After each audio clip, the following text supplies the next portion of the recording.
And Michael Bracamontes is a partner at Bracamontes Vlasak, a plaintiff-side firm focused on helping clients in landlord-tenant, employment, civil rights, and personal injury matters. Michael is a Berkeley Law alum, and he'll be sharing with us his experience representing tenants in a variety of disputes with their landlords and the kinds of issues that have arisen during the pandemic. So welcome to all of our panelists, and we're so grateful to have you here. So we're going to begin with Andrew. Andrew, can you tell us about the Emergency Rental Assistance Program, how it's been going, how it works, and what are some gaps in the program? We've got 5 or 10 minutes. Awesome. Thank you very much, Eliza. Thank you for allowing me to be here. It's my pleasure. So I work with Centro Legal de la Raza. What we did is we partnered with Alameda County Housing Secure in order to administer this rental assistance program. So what essentially we do is we help eligible households pay their rent and utilities for future dues and past dues. Specifically, we can fund 100% of unpaid back rent and utilities that have been accrued since April 1st of 2020. However, we're limited to only 12 months of that back rent. For future rent, we can provide up to 3 months of future. We can't do future utilities, but if your rent is grouped in with utilities, as in you pay utilities to your property owner as a part of rent, then we can provide that as well. So the way it works is someone applies through the Alameda County Housing Secure website. That application enters into our database via Salesforce. We then convert that application into a funding request, and then we assign it out to partner organizations. So we have partnered with various organizations around the entire county.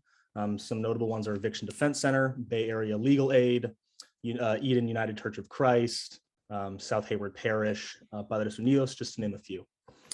They are the ones who are actually processing the applications firsthand. They're contacting the tenants, they're contacting the landlords, gathering all the documentation in order for them to be approved, and then they send it to us. What my team does specifically, our team of specialists is what we're called. We review the applications, make sure that they're completely filled out, make sure that all of the documentation is correct, and then we basically approve it, and then we send it out to finance, and that's when the checks get cut. The timing for all of this is extremely varied. So we're really unable to provide any sort of timing for anything. People have applied in March and they still haven't been accepted. People have applied in July, people have applied in August, and they have been approved. So the timeline is extremely varied. The way that we do assign out applications is based on priority. So we have a prioritization score, is something that we've come up with, and it's based on a multitude of factors. So the big ones are extremely low income. If you're under 30% of AMI, which is the area median income. If you're a small landlord who owns 5 units or less, you'll be prioritized. And if you are someone who lives in subsidized affordable housing, you will be prioritized. There are also some small prioritization score boosts like history of homelessness, amount of rental burden, and things like that. So progress, we started off fairly slow. Did someone have a question? Yes. Can you hear us over here? Yeah. Okay, sorry. You froze. I think our connection was unstable for a moment. So you cut out just for a minute there. You were saying some of the big ones are, and then cool. You cut out. Cool. So some of the big prioritization points. So we do extremely low income tenants who are under 30% AMI, the area median income of the county. And then we do small landlords who own 5 units or less, and subsidized affordable housing, people who live in those buildings. We also have smaller prioritization that gives you boost, such as history of homelessness, amount of rental burden since COVID happened, rental burden before COVID, and things like that. You know, if you have children, elderly, disabilities, things like that, those boost your score. So talking about progress, we started off fairly slow, and that's both part on the county, part on us. What we did was we created a tiered system, which is we assign out applications to partner organizations. They process them, they send them to us, we review them, and then we send them over to finance. So it was the multiple tier system that they created, and it's not very efficient. Unfortunately, that's what we're doing. There's nothing we can do to change it, so that's what we're going with. What we have been able to do is we've been able to streamline the process of actually processing applications and reviewing applications by really limiting the amount of documentation required. So, eliminating all artificial barriers. An example of one is, we don't require lease agreements because we understand that not everybody has a formal lease agreement. So we've worked on ways to streamline applications. To date, we have paid out roughly $27 million. And just to give you a sense, we've been given around $130 million to distribute. So we have a ways to go. And we've approved around 1,800 applications. And for reference, we have about 3,000 applications that have not even been touched. We have about 4,300 applications that have been assigned out to partner organizations to be processed. We have about 450 applications that are waiting to be reviewed by my team. And then we have about 1,500 or so applications that have either been marked ineligible for being out of jurisdiction, over income, there's many reasons, or for just being non-responsive. That is our progress right now. We, this past week, put up 2.8 million, which is our best week so far. And we're hoping to continue on that trend. It is just mostly a matter of how we can streamline processes. And that's all what we're working on now. I didn't really have a presentation planned for today just because capacity is limited on our team. So I'm going to leave it at that. And then any questions, please feel free to ask when it's time. Thank you. Fantastic. Thank you, Andrew. Now we're going to turn to Miguel. Miguel, can you tell us about how back rent debt is being handled in California for those, especially for those who are not getting the relief or who haven't gotten it yet? Tell us about what's going to happen, what is happening. Sure. I'll open up by apologizing to all of you. I'm guessing my head is being projected to be about a story tall. No one should ever be subjected to that. So I'm so sorry about that. But yeah, so I work at the East Bay Community Law Center. We do a lot of direct services. So we're kind of on the ground for a lot of these things. And while we did a lot of work to try to prepare for it on the policy level beforehand, now that we're approaching the deadline to begin filing the lawsuits and collecting, what we're seeing is not as many people calling as we expected, to be honest, which is good, but there have been some. And the short version is that a lot of them, kind of going to Andrew's point, are uncertain about where they stand in terms of like what assistance can they get, because most of the folks have been trying to make the rent even when they couldn't during COVID for months. But at some point you just get tapped out, lose your job, reduced hours. A lot of our clients, of course, are extremely low income, so they tend to be in places like the service industry, the food industry, places that got really hit, especially early on. And so even though some of them are doing okay now, ironically, a lot of them are doing better today overall than they were before the pandemic, just because of things like the stimulus, increased unemployment benefits, etc. A lot of them still wound up missing several months worth of rent.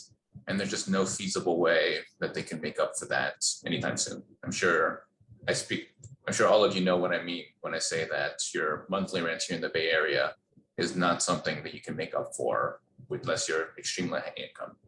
So there's a lot of fear and concern and a lot of uncertainty. Like, what is the process like to get help?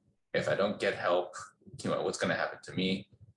We have also a fair number of immigrants and non-English speakers, especially, who come from different countries, and just the sheer, even without regard to the back rent issue, the sheer uncertain, like the ignorance of basically how the legal system operates here, means that they're often calling and concerned about things like, if I don't pay this back, can I get deported? If I don't pay this money by this date, can I be arrested? And so a lot of what we're doing now is kind of triaging the more immediate fears of like, okay, this is what can happen, this is what can't happen, and this is where to go to get assistance if you're eligible, and all of our clients are. And then also we're doing a lot of prep work to try to get not only know your rights and like other materials like that out there ahead of the curve, but also preparing for clinics so one person can help multiple people at the same time. Because even though it hasn't really started yet, because the deadline to file lawsuits hasn't begun, we're anticipating come November and stretching out into the new year there's going to be way more folks in need than there's going to be advocates that can help. That part's not unusual. Even before the pandemic, I think the ratio of people that were eligible for legal aid services and the number of actual legal aid attorneys was something like 8,000 to 1, and it hasn't gotten any better. So right now, a large part of it is basically preparing for what's coming. But if you check in this time next week, you'll probably see me more frazzled, a lot less able to talk, and much more eager to see, hey, who here in the audience has a pulse and is willing to sit down with us to help out these folks. So Miguel, can you tell us more about how the small claims court will be involved now, or do you anticipate that landlords will take advantage of their ability to file in small claims court? And can you talk a little bit about that? So I'll start with the first part, like how the small claims court is involved. Right now, anyone that has any individual that has a claim against someone else could sue for up to $10,000 in damages, almost regardless of what type of claim you're looking for. The bill changed it so that the cap was lifted entirely for landlords that are trying to collect back rent in the COVID period. And they basically have 4 years to sue for this. Small claims is kind of an unusual forum in that I'm sure most of you guys by now have seen like the People's Court or Judge Judy and stuff like that. And to be honest, that's often closer to the reality than it should be, notwithstanding that it's television. But it's not quite that this is what happened, this is what I say happened, here's a little bit of drama, and the judge makes the decision. The way it normally pans out is one side is coming in maybe with an idea of what they think, they know that they've been wronged, but not necessarily an idea what the law is. And the other person's coming in sometimes with even less idea of what the law is and only a loose understanding about the need for things like evidence to support what you're saying. It's not like you can just go up and say, well, here's what happened without any proof to back it up. And so ignorance of what, even though the rules in small claims are significantly more relaxed, there's still a lot of ignorance about the need to have something to support what you're saying. And so that's what when we help people in small claims, that's a huge part of what we do. And we're for this back rent issue, where a lot of the times the problem isn't so much, or the defense isn't so much that I actually paid it, and more, well, I also have these other tenant-based defenses that we'll be talking about, I'm sure, in a little bit more detail soon. Backing and improving, supporting those is a big part of it. In terms of what we expect to happen in small claims versus superior court, so the law lets the landlord sue and allows them to sue in small claims, but it doesn't require them to do so.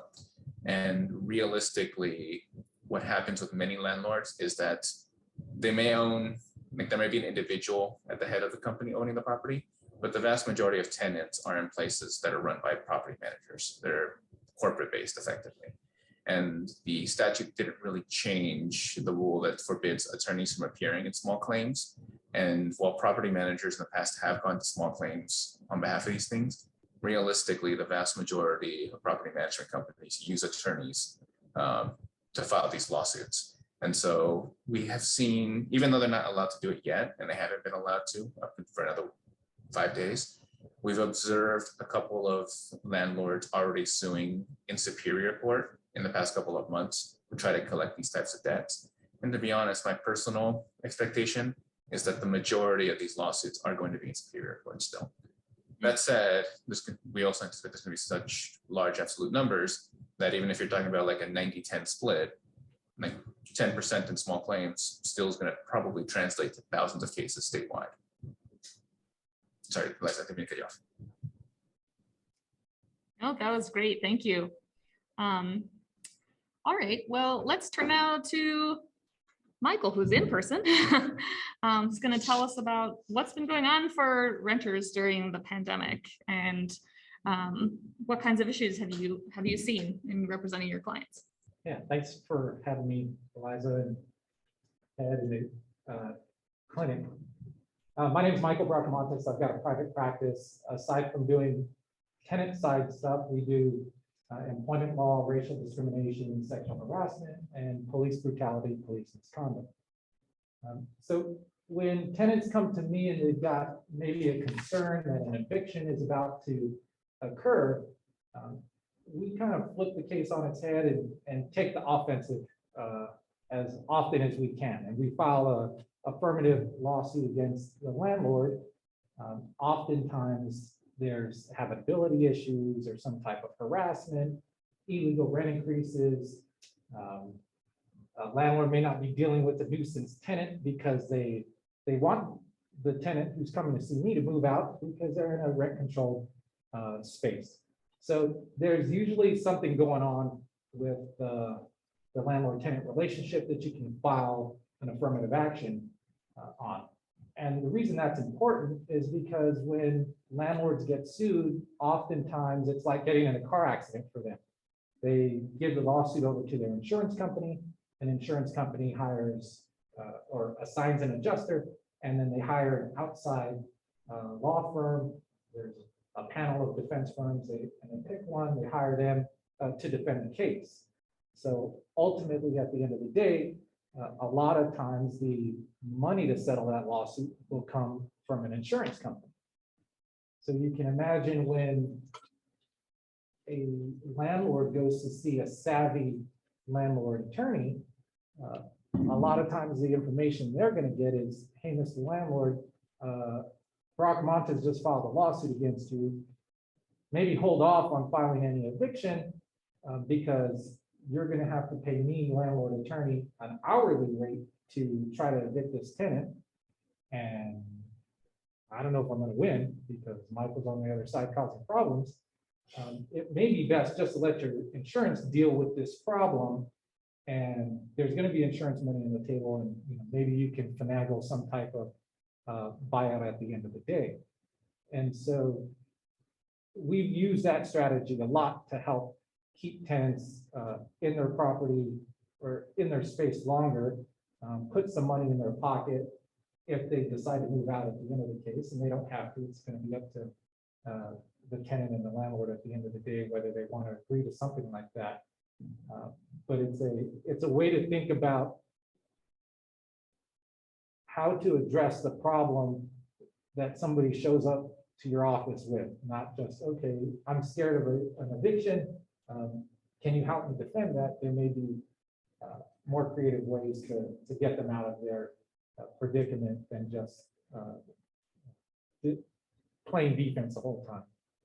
And so really at the beginning of the pandemic, I think tenants were reluctant to go to attorneys or complain about problems.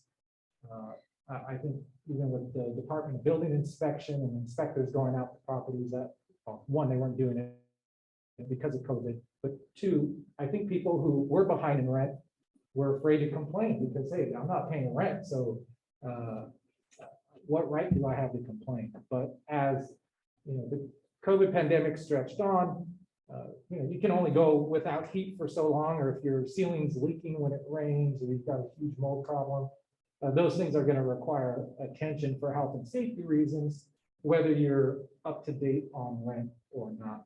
And so we've certainly seen, at least in the past handful of months, an uptake in tenant inquiries concerning habitability issues, even in situations where they're not completely caught up in rent. But I think people are more comfortable now getting back to business as usual and holding landlords responsible for meeting their legal obligations under the lease. So, Michael, what do you think about the future? Is there going to be the flood of evictions that was predicted in the wake of the ending of the eviction moratoria? Maybe you can talk a little bit about what's going on with the eviction moratoria more broadly too. Yeah. So on a county by county basis, we've seen a lot of counties in the Bay Area and Los Angeles area extend that eviction moratorium, even though statewide it's off the table. Allegedly statewide, you can bring an eviction for non-payment of rent. The law is a little murky right now. There's been some whispers of, well, maybe these county ordinances are preempted by state law because the legislature decided not to extend the moratorium. So what business does the county have to essentially do that behind the state's back? So we'll see how that pans out. I mean, right now, I haven't received a lot of calls concerning eviction defense for non-payment of rent. I would suspect that that's going to change, especially in areas where you've got rent control and long-term tenants who were paying significantly below fair market value. Those landlords are always going to try to get those tenants out. And so if they've got a clear legal way to do that, they're definitely going to pursue those avenues. Just piggybacking on what Miguel was saying on the small claim stuff. So there are no attorneys allowed in small claims court. And so you have especially large landlords that own, many properties. I'm talking about like large companies that own hundreds and thousands of units. They'll have an assigned person whose job it is to start going to these small claims hearings. And so they're going to be almost like de facto attorneys. They'll have 50 or 100 of these hearings under their belt at some point, and they're going to be going up against some pro per who has no idea what to expect or what they're doing. So the small claims provision that was inserted into the Tenant Protection Act is certainly harmful, and it's unfortunate that that's the way it panned out. So hopefully for the larger ones, either you folks or other enterprising attorneys can figure out a way to get those transferred into Superior Court so that then you have the ability to conduct proper discovery and that sort of thing. But yeah, it's certainly going to be a challenge for tenants to deal with that small claim. Yeah, absolutely. Well, I think we can start taking questions. If anyone has a question, feel free to raise your hand. Also in the chat for any virtual members, if you want to throw a question in the chat, I'm happy to share it. So if anyone has questions, just for any of the panelists, feel free to just raise your hand and we will take your questions, including, maybe you have some questions as a tenant yourself. You have an opportunity to to ask a tenant's attorney, as I imagine that many of you, like myself, are tenants of this county or perhaps nearby. So these are certainly issues that might pertain to you. Ted? Question I think is for Andrew. A couple of two-part question. I'll pretend it's a two-part question. It's actually two entirely separate questions. Okay. The first, just in terms of the number of folks, I was trying to do the math on the fly, and I may not have heard to be right, but what is the average amount of rent that the ERAP program is, or background, the ERAP program is getting people relief for? You mentioned we have, I think it was 1,800 folks that you served and maybe 27 million that we distributed. It sounds a lot like something like $15,000, so I wanted to see if that's accurate. Yeah, I mean, I don't have any idea. My guess is around 15,000. I've seen them as high as like mid 40,000s. I don't think we've done anything higher than 50,000, but we've done like $200, $300. So it's big variance. The second part of my question, you mentioned working with both landlords and tenants. How has that been? How are landlords working with tenants? Is there an overall sense of collaboration because the money will eventually go to the landlord, the tenant will eventually get rid of the debt, or has it been more opposition? Yeah, I mean, it's definitely been both. You have a bunch of landlords who understand the program and they get it, that it's like, hey, I can get a big check if I cooperate. And then you get a bunch of people who are not interested. They think it's the tenant's responsibility. They want nothing to do with it. So it's a mixed bag. The larger buildings, landlords that are taking care of complexes and stuff like that, Generally, those are all very cooperative. We don't have any issues with them. It's usually smaller landlords who have like 1 or 2 units who don't want anything to do with the program. Generally, it's not really an issue though. Andrew, I've got a question. It's Michael. For the landlords that don't want anything to do with the program, do you have any sense on whether that is more likely to be the case where you've got a long-term tenant who's paying below fair market value? You know, that's a good point. I'm sure that has something to do with it. It's obviously that's not something that they're just going to flat out tell us why. We can help tenants if the landlord doesn't cooperate. So, you know, we have certain outreach requirements. If we've contacted the tenants or the landlords, you know, 5 times in a week-long span, or if they've put it in writing that they wish to not participate, we can pay the tenant directly. We can't do the reverse. So if the tenant is not cooperating and the landlord is saying, hey, here's all my documents, please help us, we actually can't do anything about that. But if the landlords are uncooperative, we can totally help out the tenant. Yeah.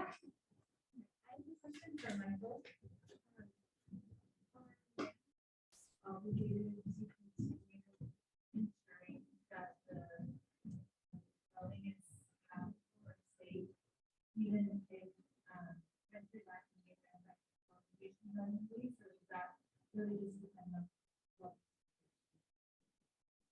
It's a great question, and landlords are still responsible to keep the property habitable, even if the rent is not being paid. Those are independent covenants. So even though most people would think, well, I'm not paying rent, so what right do I have to complain about the heater? You know, that's a health and safety issue, and the landlord would have to repair that, even if they're behind the rent. Yes.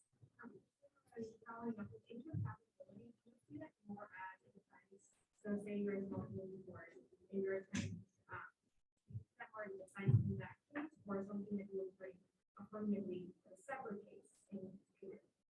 Yeah, that's another good question. It can be both, but what I tell my clients is if you're defending a UD and you're asserting a defense of breach of the warranty of habitability, I mean, UDs are designed to go fast. You could be. What's a UD, Michael? Evictions, unlawful detainers. From start to finish, if everything went well for the landlord pre-COVID, you could be done in 6 weeks, whereas a regular lawsuit, you know, could be a year and a half. So the amount of time you have to get your discovery done and your work done is truncated. And whether it's a judge or jury in an eviction lawsuit, they're only going to award you like $100 or a couple $100 as a if you're successful in that defense of a UD. The jury will say, okay, well, the rent was $1,000. They didn't have a heater and there was a leak when it was raining. So we'll knock off $200 from the rent during X amount of time that those conditions existed. And so then the tenant has to pay some reduced amount of rent. Whereas in an affirmative case, that lawsuit and those numbers I just described, it's probably a $35,000 lawsuit or a $50,000 lawsuit, depending on certain factors. So you'll do much better in an affirmative case in terms of what the monetary outcomes are going to be. Question?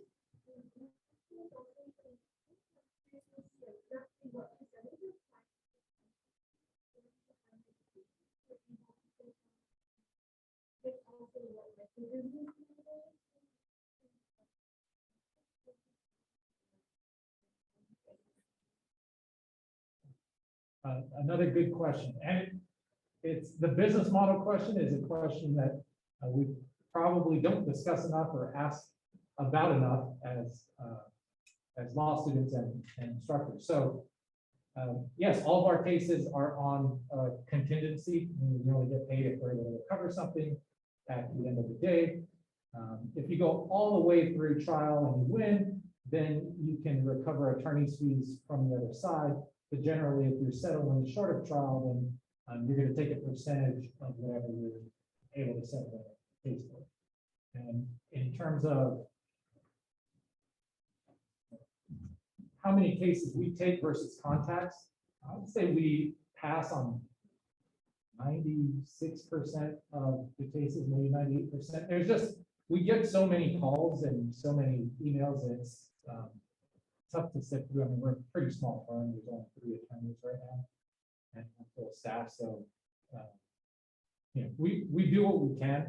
I think we try to refer out organizations like EDCLC, Centro Legal, to kind of fill the gaps. Yes. Question for Miguel, or really anyone. I'm wondering how, I know it's so hard, you know, for clients when they're going to small claims, and so I'm wondering like, what kind of evidence or paperwork that you're trying to get them to prepare. I guess how do you prepare clients, especially when they're going to face a, you know, whether it's a project. There's so many know that all the time, because we want, how do you go about preparing clients for that? Yeah, I heard most of the question, but sorry, the microphone for the audience is a little bad. Would you repeat it for me, please, or someone? Yeah, how do you prepare a client for small claims in this context? Yeah, I admire your projecting voice to start with, and I mean that sincerely. There's a couple of different ways that we're brainstorming. Obviously, we haven't put any of these to the test yet, but the short version is, like any other case, there's a bunch of different facts that you can use as both the defense and potentially as a cross claim. On the defense side, the statute that permits the landlord to sue in small claims, and honestly in Superior Court too, has a couple of caveats. First and foremost, procedural caveats. First and foremost, the landlord is supposed to have at least looked into or done a good faith efforts to apply for the rental assistance that Andrew and groups like his are supporting. That's a strong procedural defense off the top. If it's one of those landlords that's not even trying to do that, because ultimately the objective isn't to get the money, it's to evict the tenant. In addition, if they haven't done that, or they say that they made a good faith effort, but you can prove otherwise, the judge is explicitly permitted to reduce the award by whatever amount of aid they would have gotten, which for many of our clients is most or all of it. And so you got to start looking for procedural defects there. In addition, this is a contract claim, and you've got all the usual contract defenses. Did the person actually try to tender some of the rent and they were turned away by the landlord? I'm sure Mike could speak to this in way more detail than I can, but even before the pandemic, a lot of cases, whether they were unlawful detainers or attempts to collect rent after the tenant had already left, had a lot of things being done by the landlord and their collectors that were improper and illegal. A lot of the times the objective, again, isn't necessarily to get the money, it's to get the unit. And so corners get cut pretty regularly. Look through all your contract claims and defenses, because that's effectively what a lease is. And there's additional statutory protections, more on the unlawful detainer and eviction side than for the tendering, like the back rent issue, but they still do exist. On top of that, having your own claims against the landlord can be critically fruitful. And this is true in all contexts. We do this with debt collectors all the time. It doesn't apply here, but a pretty common example that we use all the time is against debt collectors is the Fair Debt Collection Practices Act. I might have owed this $5,000 Discover bank account. Maybe I did, maybe I didn't. But I know that in your attempts to collect this alleged debt, you violated a bunch of different rules. That actually gives me the right and the option to file my own affirmative case against you. And maybe I do, and we go through down to the mat on that one. Maybe I let you know and remind you that I can't, I know my rights, that I can. So do you still want to collect this 5K? Or are we all cool with reducing that to a different amount, to doing a walk away, things like that? Similarly, tenants have a bunch of rights regarding things like repair and deduct, habitability, wrongful eviction attempts, general torts, use of by enjoyment of property. Again, Michael will go over the list way better than I can, but all of these things are still applicable, even in the small claims. So they're not, as far as we can tell, compulsory to bring in small claims for a variety of reasons, which I think is good, but they are always available. And part of our strategy is to help the tenants explore, well, yep, the landlord's got this claim where they're asking for X number of dollars against you. But in addition to seeing any weaknesses in their claim, what claims might you have that we might be able to use to either negotiate something better or just get to walk away? I hope that answers the question. Please let me know if it didn't. I tend to babble a lot. This is kind of long, so I'll try to say it loudly. And I'm driven range of answers to this, but what is the typical outcome of the cases that, you know, if you're coming up against the landlord, the question is eviction, and then you do a counterclaim, or you have a claim of your own, are renters able to successfully get out of these burdens through court?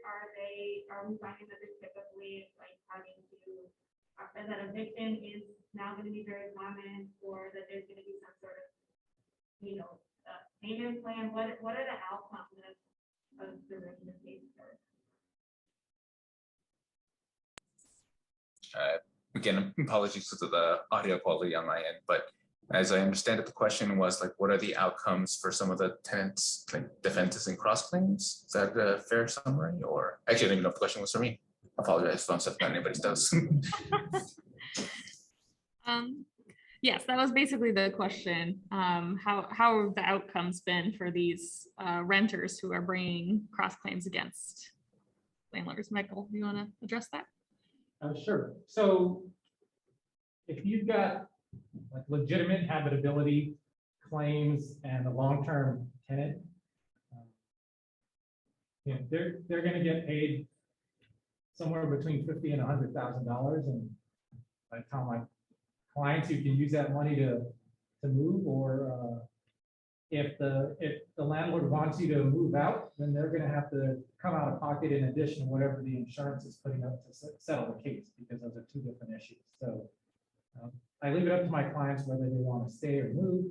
And if the landlord ponies up another $40,000 or $50,000, and sometimes tenants move out, and sometimes tenants say, no, I'd rather stay. I like where I'm at. I'm paying below fair market value, so I'll just settle the lawsuit. And usually, once a landlord knows that a tenant's represented by an attorney, they 99% of the time back off, and there aren't any shenanigans. And so, like Miguel was saying, sometimes landlords will just send 3-day notices or 10-day notices that are completely bogus, whether they claim they didn't receive rent payments that were made, or they just say, well, you got to move out.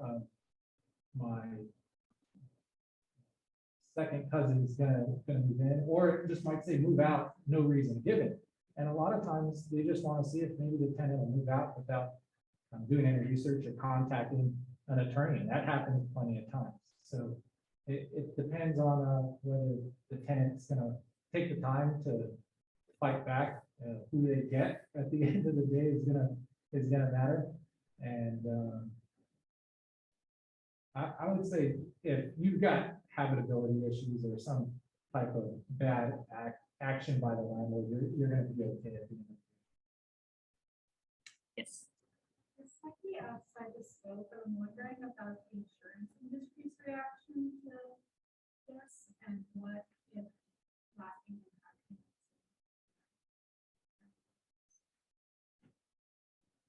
Miguel or Andrew, you guys want that one? Insurance, lasting impact in terms of the insurance company and the folks that insure landlords. I suspect honestly that you're probably the best prepared, but I'll let Andrew speak if he has any thoughts or comments on it. I know nothing about insurance companies. I would say they might not care, because the insurance adjusters at a mediation are going to say, landlord, we can't help you with any buyout money. We're here to defend on the policy. So really, they're number crunchers at the end of the day, and they're going to just put up some money that, according to their database, says that's what this case is worth, some range. Our job is to try to get the higher end of the range rather than the lower end. But I don't think they don't really care about whether a landlord's getting stiffed on rent that they didn't get. A lot of times that comes up in my cases where the landlord will say, hey, I've got back rent due to me, $30,000 over these several years.